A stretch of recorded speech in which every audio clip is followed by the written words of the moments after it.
Je m'appelle Judith. J'ai 35 ans et je suis mère célibataire de Dakota. Jusqu'à cette nuit-là, je pensais savoir ce que c'était que de toucher le fond. Il s'avère qu'il y avait un sous-sol, et il sentait le cidre pétillant mêlé à la trahison. Laissez-moi vous raconter cette soirée du Nouvel An chez mon père.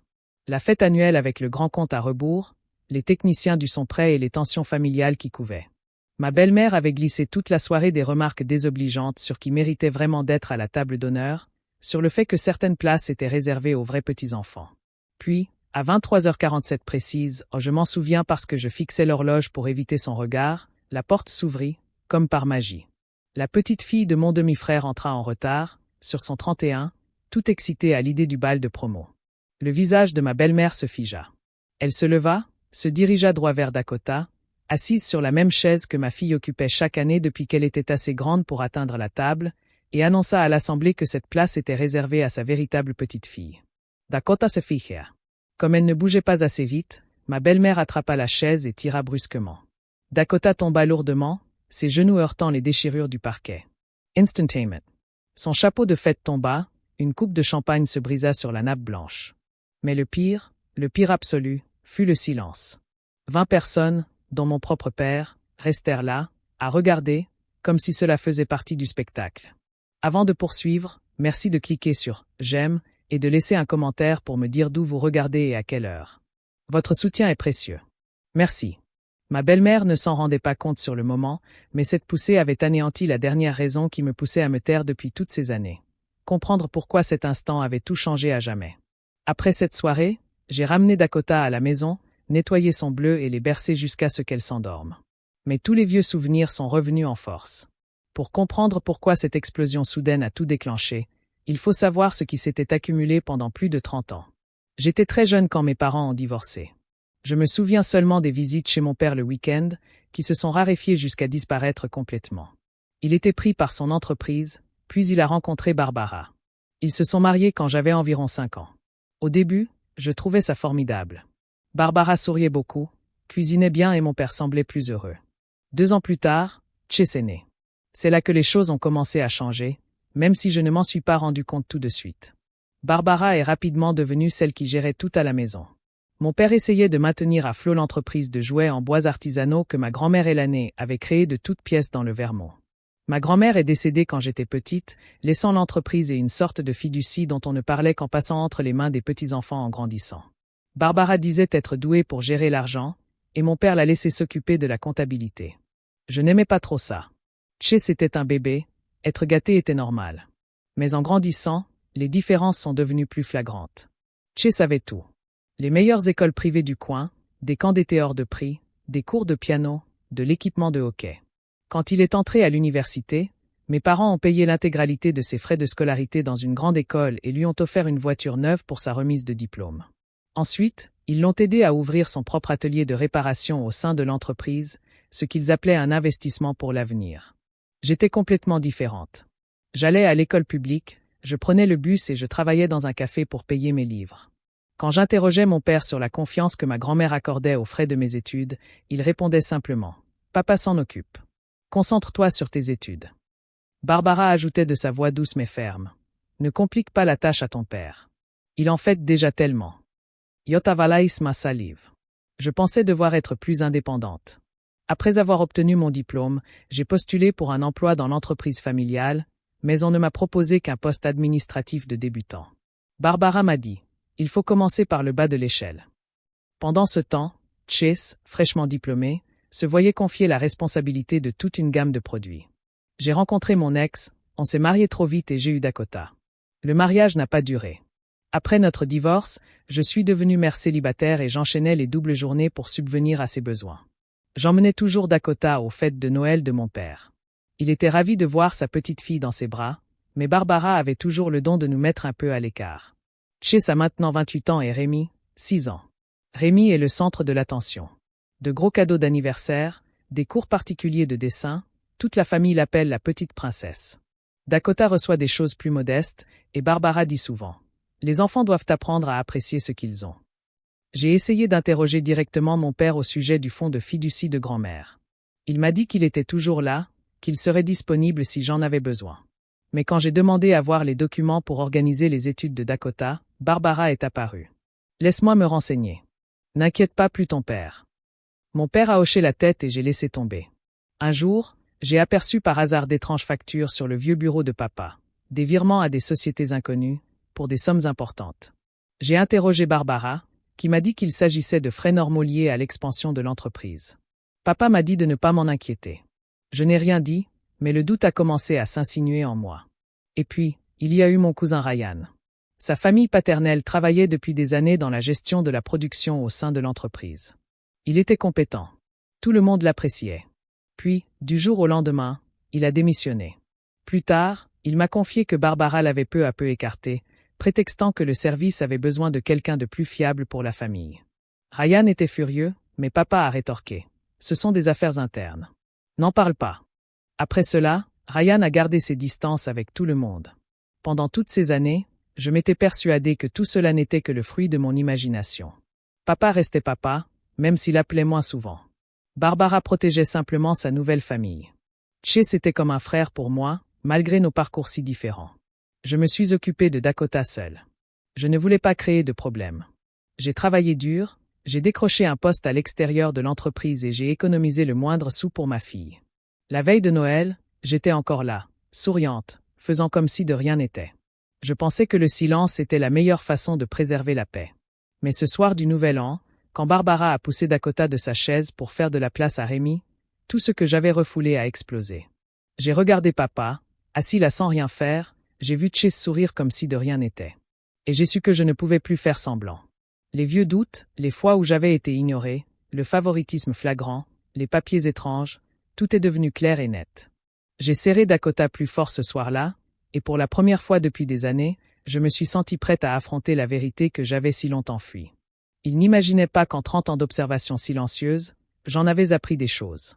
Ce soir-là, après le départ de Dakota, je suis restée assise seule dans le salon, lumières éteintes. La maison était silencieuse, d'un silence apaisant après trop de bruit. Dehors, quelques feux d'artifice éclataient encore pour célébrer le Nouvel An. Je n'arrêtais pas de repasser la soirée en boucle. La façon dont Barbara l'avait annoncé à toute la table, le mouvement brusque de la chaise, le petit corps de Dakota qui s'écrasait au sol. Mes mains tremblaient tandis que je sortais la vieille clé USB du fond d'un tiroir de mon bureau. Grand-mère Eleanor me l'avait donnée il y a des années, juste avant que sa santé ne se détériore gravement. Un après-midi, alors que nous étions seuls, elle me l'avait glissée dans la main en me disant doucement « Garde-la précieusement. Ce sont des copies de documents importants concernant l'entreprise et la fondation. Tu pourrais en avoir besoin un jour. » Je ne l'avais pas beaucoup regardée à l'époque. Elle me paraissait trop lourde, comme si l'ouvrir revenait à avouer une faute. Mais ce soir, c'était différent. Je l'ai branchée à mon ordinateur portable. La clé s'est ouverte lentement. Elle contenait de vieux fichiers datant de 15 ou 20 ans. Des documents scannés, principalement des relevés bancaires, des courriels imprimés, des notes de réunion avec l'avocat chargé de la succession. J'ai commencé à lire. Au début, il ne s'agissait que de documents administratifs courants, des factures de fournisseurs de bois, des fiches de paie. Puis j'ai remarqué des incohérences, des virements vers des comptes dont les noms m'étaient inconnus. Des sociétés qui semblaient n'exister que sur le papier. Des sommes étaient transférées depuis ce qui ressemblait à un compte de fiducie, avec des mentions de frais de gestion ou de réinvestissement. Un ensemble de documents montrait que le capital de la fiducie diminuait régulièrement. Un autre contenait des courriels entre mon père et Barbara, évoquant l'optimisation des fonds pour les besoins de la famille. Rien n'était flagrant. Aucun signe évident de fraude. Mais le schéma était là, à force de chercher. L'argent censé être protégé pour moi et mes futurs enfants disparaissait année après année. Je suis restée assise là pendant des heures, à faire défiler les documents, à prendre des notes sur mon téléphone et à faire des captures d'écran des pages importantes. Alors que le ciel commençait à s'assombrir, j'étais convaincue que je n'étais pas en train de rêver. Je savais que je devais faire quelque chose, mais je ne voulais pas faire d'esclandre. Pas encore. J'ai ouvert ma boîte mail et j'ai trouvé les coordonnées de M. Harland, l'avocat qui avait géré la succession de ma grand-mère pendant toutes ces années. Son cabinet existait toujours. J'avais vu son nom sur de vieilles lettres. J'ai écrit un message. Comment professionellement. Objet, préoccupation concernant la fiducie Eleanor Reyes. J'ai expliqué avoir trouvé d'anciens documents et avoir des questions sur la gestion de la fiducie. J'ai joint 5 fichiers importants, ceux qui révélaient les transferts et variations de soldes les plus suspects. Je lui ai demandé de les examiner et de me confirmer que tout était correct. J'ai relu le document 3 fois, puis j'ai cliqué sur « Envoyer » à 3h17 du matin. J'ai ensuite fermé l'ordinateur et attendu. Le jour de l'an était calme dans notre quartier. La plupart des gens ont fait la grasse matinée. Mon téléphone est resté silencieux pendant le petit déjeuner. Vers 10h, j'ai vu la voiture de papa se garer devant la maison. Papa et Barbara sont venus ouvrir ensemble. Papa avait l'air fatigué. Barbara semblait tendue. Judith, a dit papa en ouvrant la porte, il faut qu'on parle de ce courriel que tu as envoyé à Aaron. Je les ai fait entrer. Barbara n'a pas perdu de temps. Ce sont des documents privés. Tu n'aurais pas dû les consulter. Chase est arrivé 20 minutes plus tard et a frappé fort. Ma sœur, qu'est-ce qui se passe? Et papa a dit, tu as envoyé quelque chose à l'avocat. Apparemment, Monsieur Arlon avait appelé papa dès le matin. Par courtoisie professionnelle, sans doute. Il lui avait demandé s'il était au courant des documents et s'il avait besoin de précisions. Papa essayait de garder son calme. C'est probablement juste un malentendu. La fiducie a toujours été bien gérée, pensais-je, mais je voyais bien l'inquiétude dans ses yeux. Barbara n'arrêtait pas de consulter son téléphone. La banque vient d'appeler pour vérifier d'anciens virements et l'un de nos principaux fournisseurs veut confirmer les échéanciers de paiement. Chase, renseignez-vous. C'est dingue. Pourquoi faire ça maintenant? Les appels n'ont pas cessé toute la journée. Le comptable demandait des documents. Un associé du cabinet voulait savoir s'il y avait des problèmes avec le financement de la gestion. Même le cabinet d'avocats accusait réception du dossier et disait avoir besoin de temps pour l'examiner. À un moment donné, papa était assis sur le canapé, la tête entre les mains. Barbara passait des appels dans la cuisine, la voix basse. Mais ferme. J'ai préparé du café, je suis restée silencieuse et j'ai observé la scène. Une partie de moi se sentait coupable. C'était ma famille, des gens que je connaissais depuis toujours, mais une autre partie de moi ressentait quelque chose que je ne m'étais jamais autorisée à éprouver auparavant. Un sentiment de puissance les envahissait à l'idée d'avoir enfin des informations qu'ils ne contrôlaient pas. Ils restèrent des heures, essayant différentes approches. Papa fit appel à la loyauté de la famille. On est tous d'accord, Judith. Barbara se sentait coupable de tout ce qu'ils avaient fait pour toi et Dakota. Chase était furieux. Vous allez tout gâcher pour de vieux papiers. Ce soir-là, ils partirent en promettant de régler le problème rapidement. Mais leur visage disait tout autre chose. La nouvelle année venait à peine de commencer, et déjà tout semblait différent. Assise seule à nouveau ce soir-là, j'écoutais les célébrations lointaines, consciente d'avoir franchi un point de non-retour. Quoi qu'il arrive, j'avais commencé. Et pour la première fois depuis des années, cela ne me faisait pas peur. C'était comme respirer. Les semaines qui suivirent le nouvel an furent comme marcher dans un brouillard plus épais. D'abord, la pression familiale se fit sentir par vagues successives. Papa appelait presque tous les jours, la voix calme mais tendue, me demandant si j'avais réfléchi à laisser tomber. Barbara envoyait des emails avec des objets comme « Parlons-en pour le bien de Dakota ». J'ai gardé mes réponses brèves, voire inexistantes. Puis est arrivée la lettre officielle. Une épaisse enveloppe avec l'adresse de retour du cabinet d'avocats. À l'intérieur, des documents m'accusant de diffamation pour avoir fait de fausses déclarations concernant la gestion du trust et perturbé les activités de l'entreprise familiale. Ils réclamaient des dommages et intérêts qui m'auraient privé de tous mes biens, mes économies, la valeur nette de ma maison, et même mes revenus futurs. Le nom de l'avocat m'était inconnu, mais sa signature indiquait qu'il était spécialisé dans les litiges familiaux et la protection de la réputation. Barbara a appelé le jour même de la réception des documents. Son ton avait changé. Moins suppliant, plus professionnel. Judith, il n'est pas nécessaire d'aller au tribunal. Nous pouvons régler ça rapidement. Signez l'accord familial que je vous ai envoyé. Retirez votre demande auprès de Aaron et nous considérerons l'affaire comme close. Personne ne souhaite que cela traîne en longueur. L'accord a été joint. Il exigeait une déclaration signée de ma part attestant que mes inquiétudes étaient infondées, que la gestion du trust avait été irréprochable et que je ne soulèverais plus jamais cette question. En échange, il mettrait fin à cette crise de colère et préserverait l'harmonie familiale. Je l'ai lu 2 fois et j'ai eu l'impression d'étouffer. Papa est venu 2 jours plus tard, sans Barbara cette fois. Il était assis dans mon salon, les mains jointes, l'air épuisé. « Tu es en train de détruire tout ce que j'ai construit toute ma vie », a-t-il dit doucement. L'entreprise, le nom de famille, tout ça pourquoi? De vieux papiers que tu ne comprends pas. J'ai demandé pourquoi. Si tout était vrai, il s'était tellement battu pour empêcher une simple évaluation. Il a soupiré. Ce sont des affaires compliquées. Barbara gère ça mieux que moi. Nous avons fait ce qu'il y avait de mieux pour tout le monde, y compris toi et Dakota. Mais il n'arrivait pas à me regarder dans les yeux en disant cela. Chase a rendu l'affaire publique. Sa première publication était une photo de lui et Rémi dans le garage. Ses petites mains sur un camion en bois à moitié fini. Légende. Apprendre à la prochaine génération ce que signifie vraiment le travail acharné. Certains oublient que la famille passe avant tout. Les commentaires ont rapidement afflué de la part des habitants du coin. Des gens qui connaissaient notre famille depuis des années. Puis il a publié un message plus long. C'est triste de voir comment la cupidité pousse quelqu'un à s'en prendre à ses propres parents à un âge avancé. Mes parents ont tout donné pour perpétuer l'héritage de grand-mère et voilà qu'ils sont mis à l'épreuve par quelqu'un qui veut plus que sa part. Il a tagué la page de l'entreprise et utilisé des hashtags comme « WAM »,« la famille d'abord », qui souhaitait soutenir les petites entreprises. Des employés, des clients de longue date et même des parents éloignés ont partagé le message. Je n'arrive pas à croire que quelqu'un puisse faire ça à Gérald et Barbara. Toutes mes pensées vont à la famille. Courage. Les personnes cupides finissent toujours par révéler leur vrai visage. Finalement, les messages se sont accumulés dans mes notifications. Certains ont tout de suite été mis au courant. J'espère que vous allez reconsidérer votre décision pour le bien de votre père. 2 cousins ont cessé de répondre à mes messages. L'un d'eux m'a envoyé un message privé.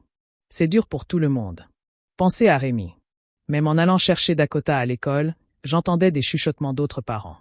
L'un d'eux a mentionné avoir entendu parler d'une affaire de droit familial avec un sourire compatissant mais distant. Je me suis senti profondément isolé. Faire les courses était une expérience pesante. Je croisais des gens qui, soudain, avaient d'autres priorités. Barbara m'a envoyé un autre courriel avec un accord mis à jour. Cette fois-ci, avec une date limite, écrire avant vendredi, sinon on continuerait sur notre lancée. Papa a tenté une dernière visite. Il a apporté des photos, des vieilles photos de moi enfant avec lui à l'atelier, de Chase bébé, et même une avec grand-mère et les Lanard. Tu te souviens comme on était proches, m'a-t-il dit. Ne gâche pas tout ça à cause d'un malentendu. Quand j'ai insisté sur les transferts que j'avais vus, il a changé de sujet. Les publications de Chase continuaient d'affluer. L'une d'elles montrait Rémi tenant une pancarte qu'elle avait coloriée. « J'aime papy et mamie ». Des commentaires. « Pauvre petite. Protège ta famille, Chase ». Les jugements en ligne semblaient interminables. Certaines nuits, je restais éveillé, mon téléphone face cachée pour bloquer les notifications, me demandant s'ils avaient raison. Si c'était moi qui causais toute cette souffrance, si Dakota aurait plus de facilité à abandonner. Mais ensuite, je repensais au schéma qui se dégageait de ces documents, à la rapidité et à l'acharnement avec lesquels ils s'étaient battus. Ils n'avaient pas peur que la vérité éclate parce qu'elle était simple. Ils avaient peur parce qu'elle ne l'était pas. La pression montait de jour en jour. Juridique, émotionnelle, sociale. Je me sentais coupé du monde dans lequel j'avais grandi. Plus seul que jamais. Mais quelque chose en moi avait changé. Je n'allais pas signer. Je n'allais pas m'arrêter, même si cela signifiait rester seul. Le revirement de situation ne s'est pas fait en fanfare. Il a commencé discrètement environ 3 semaines après le début du procès. Un soir, alors que je consultais mes emails, un message est apparu d'un nom que je n'avais pas vu depuis des années. Cousin Ryan Judith, j'ai entendu parler des problèmes juridiques avec l'entreprise.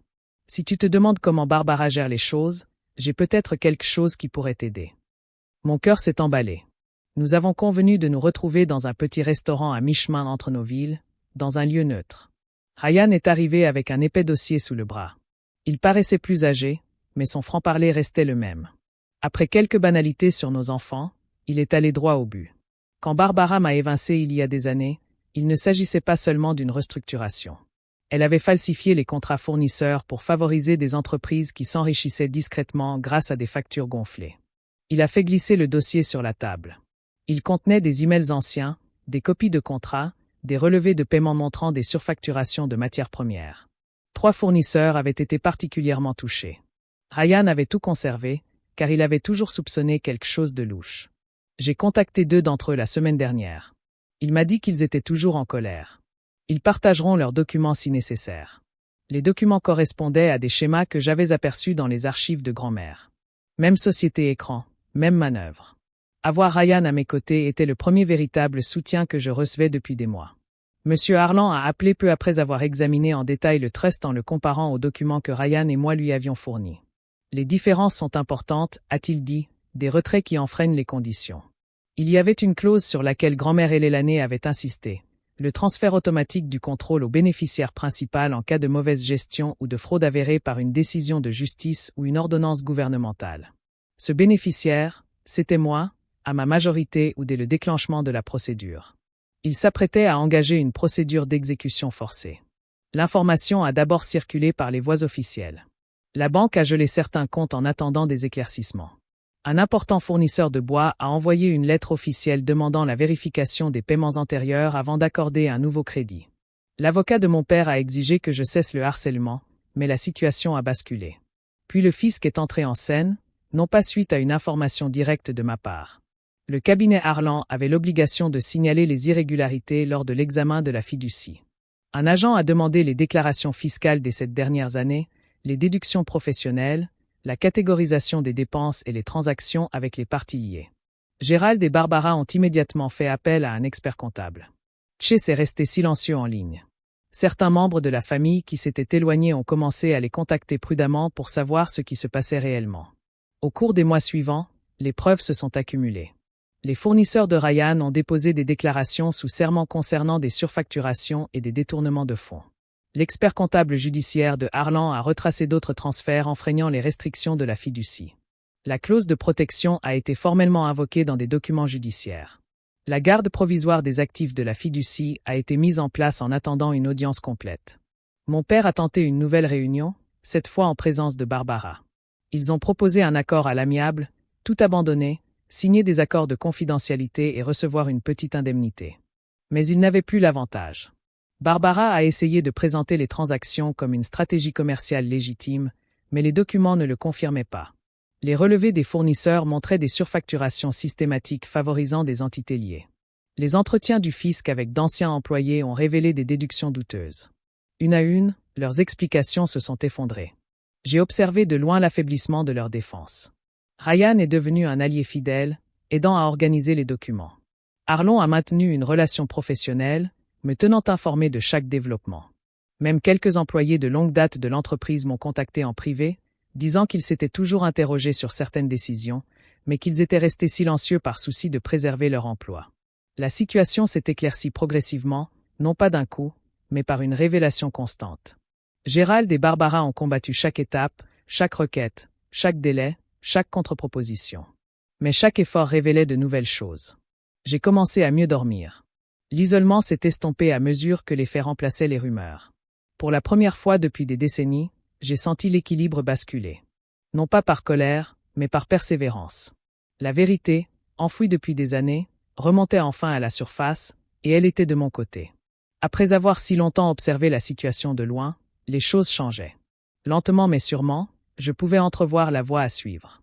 L'audience s'est tenue au tribunal du Vermont, un bâtiment simple éclairé par des néons et doté de bancs en bois grinçant. Il s'agissait d'une affaire mêlant civil et délit. Les abus de confiance étaient liés à une fraude fiscale. Peu de monde. Quelques journalistes locaux, quelques employés de l'entreprise en pause, et d'un côté les procureurs, de l'autre l'équipe juridique de mon père et de Barbara. Le juge était direct. Pas de drame. Arland a présenté l'affaire méthodiquement, les détournements de fonds, les déductions indues, et cette confiance en soi affichée au fil des ans. Les déclarations des fournisseurs furent consignées au procès-verbal. L'agent du fisc résuma les conclusions de l'audit, revenus non déclarés, dépenses professionnelles falsifiées, amendes majorées. Papa resta immobile, les regards fixes. Barbara observa son expression. Leur avocat plaida le doute raisonnable et les erreurs de bonne foi dans la comptabilité complexe de l'entreprise familiale, mais les preuves étaient trop concordantes. Au bout de 3 jours, le procureur proposa un accord de plaidoyer pour éviter un procès. Gérald et Barbara acceptèrent. Gérald fut condamné à 3 ans de probation, assorti de lourdes sanctions financières, et du remboursement des sommes versées au fonds fiduciaire. Barbara perdit tous ses droits à l'héritage de sa grand-mère et dut rembourser les sommes indûment perçues, majorées des intérêts. L'entreprise fut contrainte de vendre une partie de ses stocks et de son matériel pour couvrir les impôts et amendes impayés. Chase, qui s'était porté garante de certains prêts commerciaux de ses parents, ne put assumer la dette et se déclara en faillite. J'obtins le contrôle légal complet des actifs restants de l'entreprise et du fonds fiduciaire restructuré. Le juge signa les ordonnances cet après-midi-là. La salle d'audience se vida en silence. Personne de leur camp ne m'adressa la parole. Papa m'a regardé une dernière fois en se levant pour partir, mais n'a rien dit. Barbara a pris ses affaires et est partie avec l'avocat. Chase n'avait pas assisté à la dernière réunion. Je suis sorti seul du bâtiment. L'air du Vermont était froid. Les tempêtes de neige ont commencé ce soir-là. J'ai bloqué leurs numéros, supprimé les vieux courriels et coupé les ponts avec la famille. Quand les cartes de Noël pour Dakota sont arrivées, je les ai mises de côté sans les ouvrir. J'ai manqué les réunions traditionnelles dans la vieille maison. J'ai décliné les invitations de parents éloignés qui essayaient encore de recoller les morceaux. Séparation totale, aucun contact, définitive. Ce n'était pas une décision prise sous le coup de la colère. C'était une décision prise pour y voir clair, pour la sécurité, pour Dakota. La transition au sein de l'entreprise a pris du temps. Certains employés de longue date ont choisi de partir, mal à l'aise avec le changement. D'autres sont restés, disant que la comptabilité était enfin logique. J'ai restructuré progressivement, résilié les contrats, payé les fournisseurs en souffrance et me suis concentré sur la qualité plutôt que sur une croissance rapide. Dakota s'est adaptée. Elle a cessé de poser des questions sur ses grands-parents.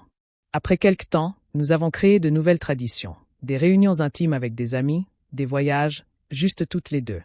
Je l'ai inscrite à des activités qu'elle adorait sans me soucier des comparaisons. Les conséquences juridiques ont été réglées discrètement. Le journal local a publié un court article sur la reconnaissance des faits et le partage des biens. Rien de plus. Gérald et Barbara ont vendu leur grande maison et ont déménagé dans un appartement en périphérie. Chase a pris un nouveau départ dans un appartement et a trouvé un emploi de débutant. J'ai appris tout cela grâce à des documents publics ou par le bouche à oreille, auprès de personnes connaissant les deux parties. Je n'ai pas cherché à en savoir plus. Je n'en avais pas besoin. La limite était claire. Sans exception. Sans seconde chance. Au fil des saisons, le poids du passé s'est complètement dissipé. J'ai enfin dormi d'un sommeil paisible. Je me suis réveillé sans crainte. Je me suis concentré sur ce que je devais construire. L'entreprise s'est stabilisée, puis a connu une croissance régulière. Dakota a prosper. Nous avions la paix. Une vraie paix. Celle qui naît de la certitude de ne jamais franchir les limites. Le passé est resté à sa place, derrière une porte close, enfermée à double tour. 1 an plus tard, à l'approche du nouvel an, ma vie était méconnaissable. L'entreprise non seulement avait survécu, mais elle se développait d'une manière que je n'aurais jamais imaginée. Avec une comptabilité rigoureuse et des pratiques éthiques, nous décrochions de nouveaux contrats avec de grandes enseignes qui appréciaient la qualité artisanale. Les commandes affluaient. J'ai introduit de nouveaux modèles axés sur des sources de bois durables, et l'atelier vibrait d'énergie. Les employés restés me disaient se sentir valorisés pour la première fois. Fini les décisions hâtives et les raccourcis douteux. Le partage des bénéfices est devenu une réalité et les gens étaient motivés. J'ai fait les choses à ma façon, avec constance, transparence et une vision à long terme. Dakota s'est épanouie dans cette sérénité. Elle allait dans une bonne école publique avec des classes à effectifs réduits, se faisait de vrais amis, rejoignait un club d'art et jouait au football. Les soirées étaient consacrées à cuisiner ensemble, à lire et à faire des randonnées le week-end dans les forêts du Vermont. Plus de visites familiales tendues. Plus de faux-semblants. Nous avons créé nos propres traditions. De petites réunions avec les personnes de notre choix. Des célébrations discrètes et authentiques. Je n'ai plus eu de nouvelles de ma famille. Pas de visite pour mon anniversaire, pas de carte, aucune tentative de prise de contact. Gérald et Barbara vivaient reclus dans leur petit appartement. Chase a bâti son entreprise petit à petit, à partir des quelques informations que j'avais recueillies auprès de sources neutres. Rémi a grandi sans nous dans son quotidien. Je n'ai pas vérifié, je ne me suis pas posé de questions. La limite était fixée. Absolument. Ce n'était pas de la cruauté. C'était une nécessité pour ma tranquillité. Pour l'avenir de Dakota. Certains m'ont demandé si j'avais regretté d'être allé aussi loin. Si rompre les liens définitivement avait été trop difficile. Je ne l'ai pas regretté. Les liens du sang n'ont pas leur place s'ils compromettent votre bien-être. La famille n'est pas un titre qu'on hérite. C'est une relation qu'on entretient avec respect et sécurité. Quand ce respect disparaît pendant des décennies, quand il met votre enfant en danger, vous protégez ce qui vous appartient. J'ai choisi de nous choisir chaque jour. L'entreprise est devenue plus que l'héritage de grand-mère. Elle est devenue la mienne. Bâtie sur l'honnêteté, elle est désormais rentable parce qu'elle est juste. Dakota est devenue confiante, bienveillante et n'a plus peur de s'exprimer. Elle a vu à quoi ressemblent des limites saines, ce que signifie le respect de soi. Voilà le véritable héritage que je lui ai laissé. Pas de l'argent qui circule dans l'ombre, pas un nom associé à la manipulation. La liberté de choisir qui reste dans sa vie. Alors qu'une nouvelle année s'achevait, je me tenais dans l'atelier tard un soir, dans une lumière tamisée et embaumant le bois fraîchement coupé. Tout me semblait solide, mérité, à moi. La famille n'est pas un lieu où l'on sacrifie son enfant. C'est un lieu où l'on le protège coûte que coûte. J'ai choisi de poser des limites claires, et ce fut la meilleure décision de ma vie. Merci de m'avoir écouté.